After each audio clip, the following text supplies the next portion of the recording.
Good morning. मैं doctor Dipankar Banerjee बोल रहा हूँ from Jabalpur, from ideal fertility IVF and genetic centre private limited, जो कि मध्य प्रदेश में स्थित है। और मैं गायनिकोलॉजिस्ट हूँ with special interest in reproductive medicine and fetal medicine और जेनेटिक्स में।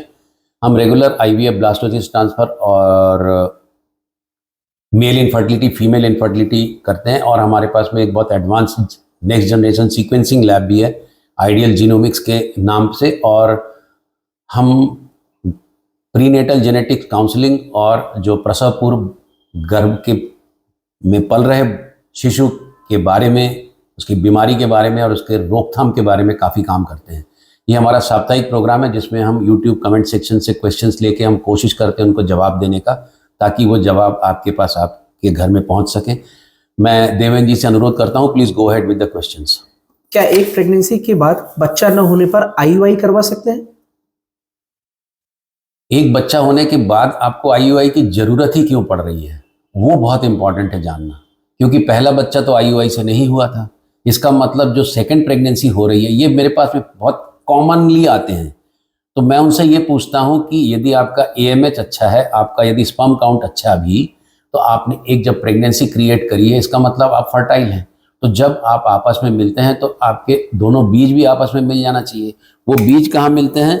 वो मिलते हैं बच्चेदानी की नली में, जो कि पहले मिले थे और उससे एक बच्चा हुआ और आपको एक बेबी, बेटा बेटी जो भी हुआ।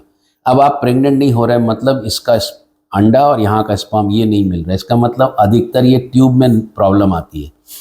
यदि सब कुछ ठीक है तो डेफिनेटली आप आईयूआई का सहारा ले सकते हैं, पर 2 या 3 अटेम्प्ट करिए, उसके बाद आप कारण खोजिए, लेप्रोस्कोपी कराइए, जो भी आगे आपके गायनिक आपको बोलते हैं।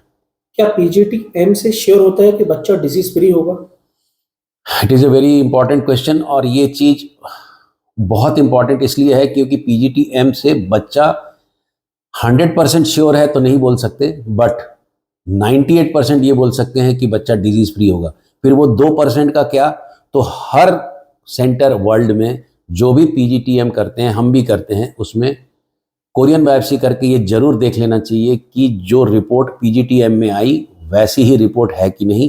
98% वैसे ही आएगी, अधिकतर बच्चे स्वस्थ रहते हैं। आईयूआई या आईवीएफ कराने की कोई एज लिमिट होती है क्या? अब इसका जो आंसर है, ये तो मैं हमेशा बोलता हूँ कि जितनी कम एज है उतना जल्दी आप आईयूआई या आईवीएफ कराइए। एज लिमिट इस एक आभासी चीज़ है, एक एपरेंट चीज़ है, बट जो एएमएच होता है वो आपका जो अंडे की क्वालिटी और क्वांटिटी है, वो जो लॉस हो रही है, वो एज के साथ कई बार जल्दी लॉस होती है इंडियन वीमेन में। तो आप एज पे भरोसा मत करिए, एज तो है ही, पर एएमएच और एएफसी, एंटर फॉल्टिकल काउंट, मतलब अंडों का भंडार आपके अंडाशय में, वो बहुत इंपॉर्टेंट है। मेरी दोनों ट्यूब्स डैमेज हैं, क्या नेचुरल प्रेगनेंसी पॉसिबल है ट्रीटमेंट से? अब दोनों ट्यूब यदि डैमेज है, और दोनों ट्यूब कितनी डैमेज है, अभी आप ये वर्ड खुद ही इस्तेमाल कर रहे हैं कि डैमेज है, तो डैमेज ट्यूब में नेचुरल प्रेगनेंसी होना थोड़ा पॉसिबल कम होता है। एक आईवीएफ फेल होने के बाद दूसरे आईवीएफ करवाने में कितना गैप होना चाहिए? मैं तो बोलता हूं कि यदि आप आईवीएफ फेल हुए, आईवीएफ फेल होना एक बहुत मानसिक और आर्थिक एक झटका लगता है। डॉक्टर को भी लगता है मानसिक, और जो उसका रेपुटेशन का, उसके नाम का, और जो पेशेंट होता है उसको मानसिक और आर्थिक आघात दोनों लगते हैं। बट आईवीएफ एक युद्ध जैसा है, आपको लड़ने, जीतने के लिए लड़ना चाहिए। मैं भी जब भी फेल होता हूँ किसी पेशेंट के साथ में, तो विवेचना करता हूँ क्यों फेल हुआ, आगे क्या कर सकते हैं। सब कुछ डिपेंड करता है आपके कंडीशन के ऊपर।